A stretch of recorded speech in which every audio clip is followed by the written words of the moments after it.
everyone, hi, welcome back to my channel. Today what I'm going to be doing is I'm going to be giving some tips that I wish I would have known before I started reading the Iliad by Homer. I'm hoping that these tips will get you in the right mindset to read Homer's The Iliad. And this is by no means an original idea. Actually, the Codex Cantina, Crypto, and Una do these types of videos before you read Anna Karenina, before you read Crime and Punishment. They have these videos that really give a lot of helpful advice before you take on a classic, take on one of the classiest classic that ever did class kind of thing. That made no sense, but that's all right.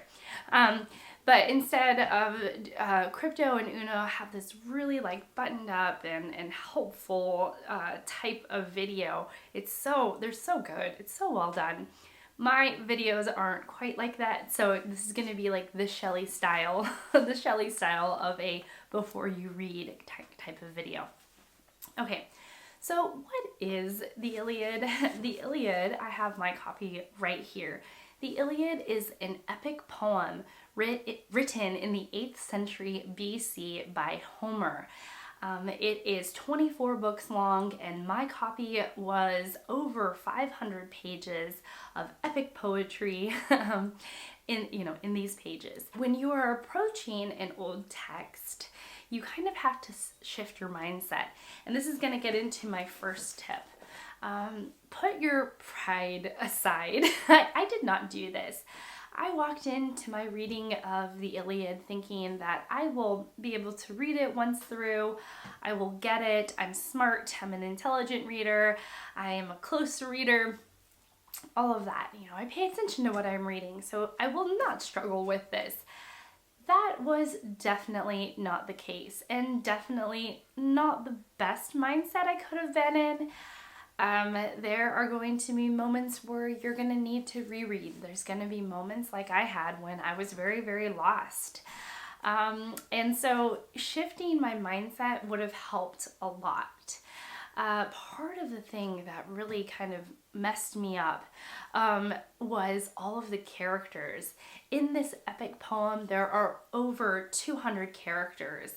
One of my critiques early on was like, why doesn't Homer have a character list? Why didn't Fitzgerald, our translator here, write a character list so I know what's going on? I was really clinging tightly to understanding all of the characters so I can understand their dynamics and their relationships.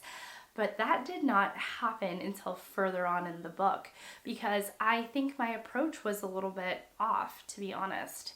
I think that I could have said, hey, there are going to be parts where I'm not going to understand this. There's going to be parts where I struggle and I need to reread this. But that's not the mindset that I had. And so maybe adjusting your mindset a little bit, I know I had to put my pride aside and really kind of get serious about the text in order to jump in and understand the storyline and the characters and so on and so forth.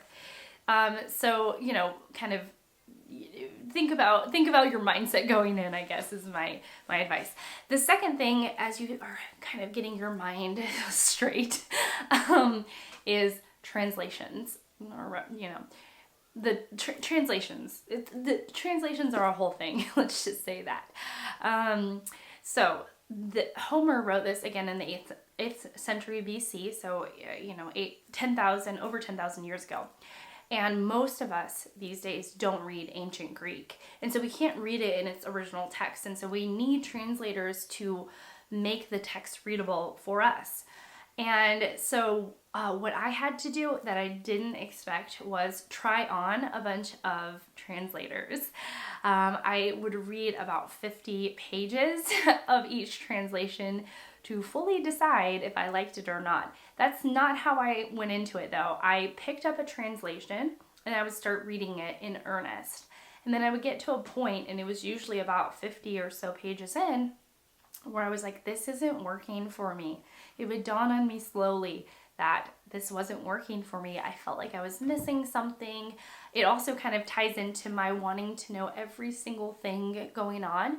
So between letting go of that need to understand every single character and every single detail, letting go of some of that, and trying a bunch of different translations really kind of got me to a better place with the Iliad.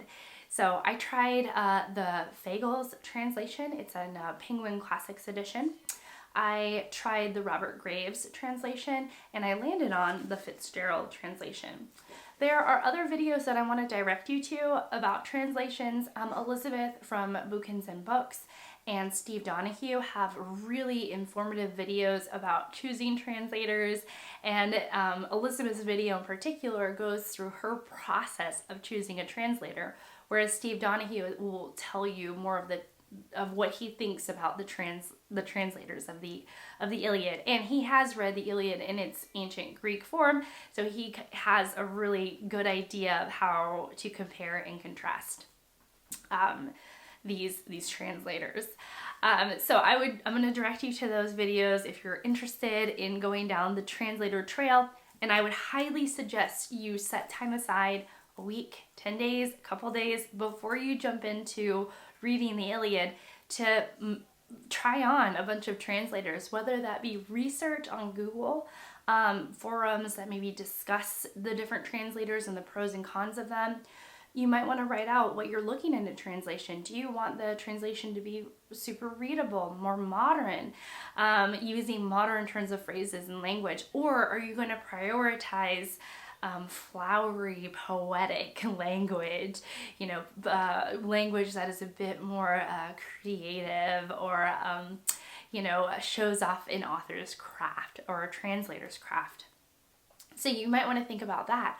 Also, with the Iliad, there is this option to read it in prose or in verse. And so that's something you might want to think about as well, because my friend Elizabeth, again, I'm going to talk about her in her video that she made from Bookins and Books. She speaks French and English. She is fluent in both, and her main language is French. And the French language has a very different approach to poetry than the English language does. And so for her, she kind of ruled out the prose, the verse edition of the Iliad, because she knew that it was going to be written in English for English readers who have a background of understanding, the different types of poetic form, at least like the familiarity of the different types of poetic forms and what to look for. And for her, she said that the French have their own style of poetry, and that she wasn't sure if she was gonna appreciate the verse edition.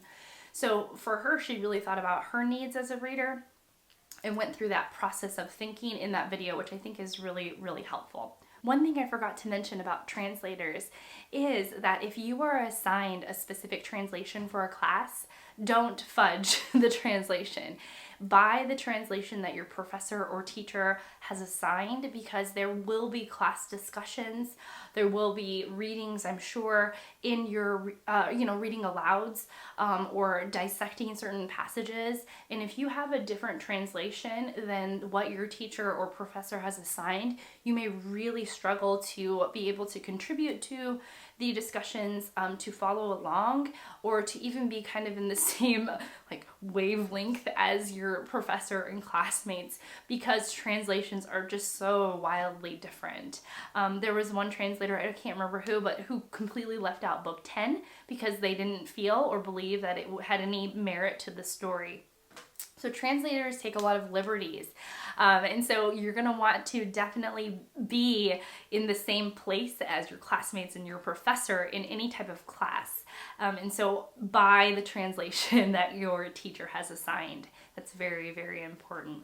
Another question you want to ponder possibly is, why are you reading the Iliad? I had to really come face to face with this question because I was struggling through it, and then I started to wonder, why am I doing this? I'm not reading this for a class. I'm not reading this because I'm required to. I'm picking it up for fun, and I'm going through this process of struggling, of not getting it, of having to change directions and change my mindset in order to gain anything from it. And that kind of answers why I wanted to read it. I like those experiences where I do have to change myself in order to understand a piece, because I think that that struggle helps me understand and appreciate the work more.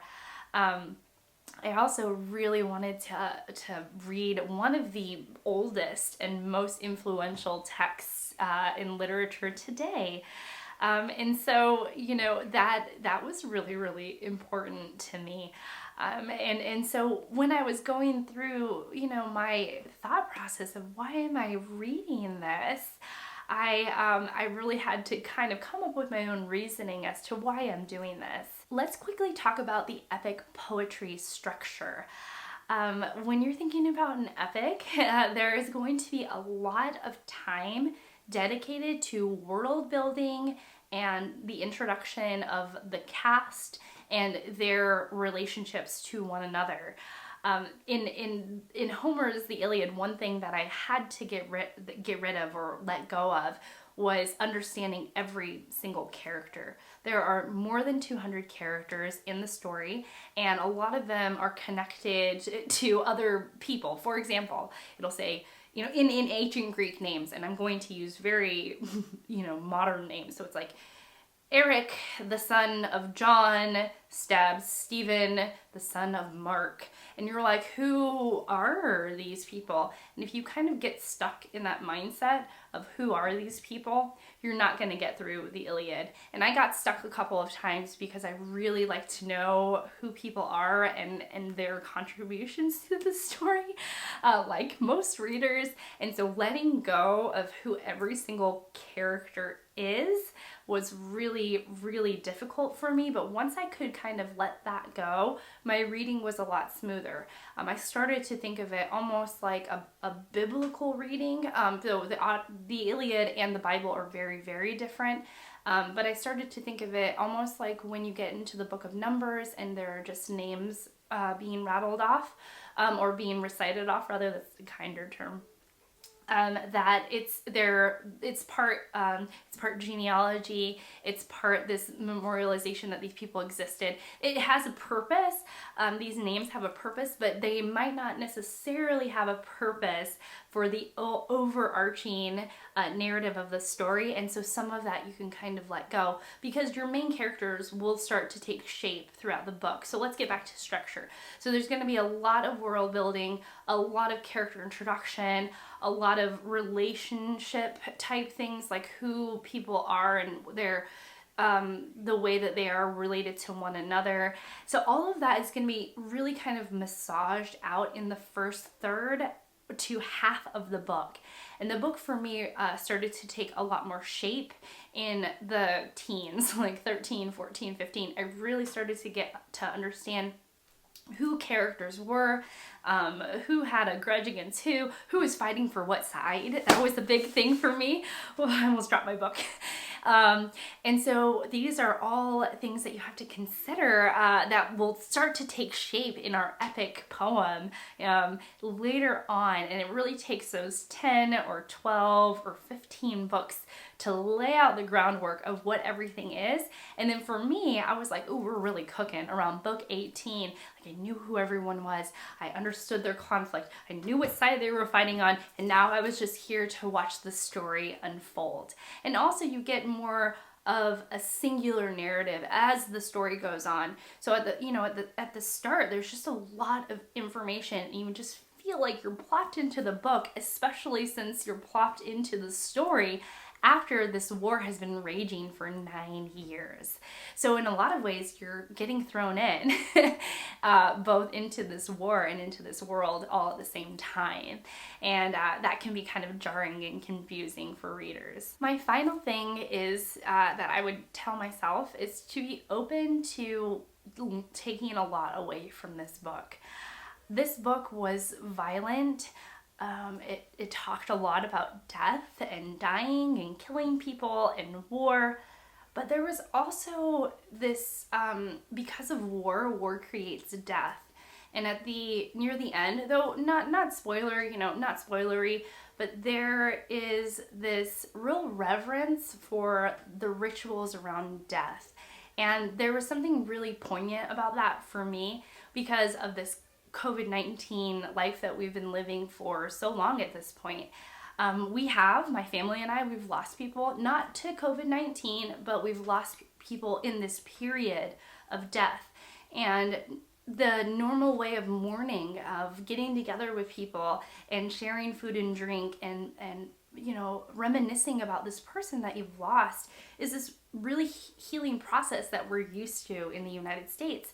And that it was taken away from my husband and I and our family for certain family members because of when they died during this pandemic. And so when I approached the part about funerals and getting bodies back where they belong to parents or to lands that they belong to, I thought it was really beautiful the way that the Greeks and the Trojans in this epic treated their dead with such respect and such reverence. And so here I was sort of thinking that maybe the whole book was going to be that of toxic masculinity, fighting and war, and yet what emerged was something that was so human, so touching, that I don't know, I didn't expect it to move me in the way that it did, and that was really special. But I kind of had to get right with myself with this book. And I hope that this is useful for you all, because I think some of my struggles with the book had to do with my own pride, what I wanted to take from it, my unwillingness to sort of mold myself to read the text, to get down on its level or bring myself up to its level in some ways.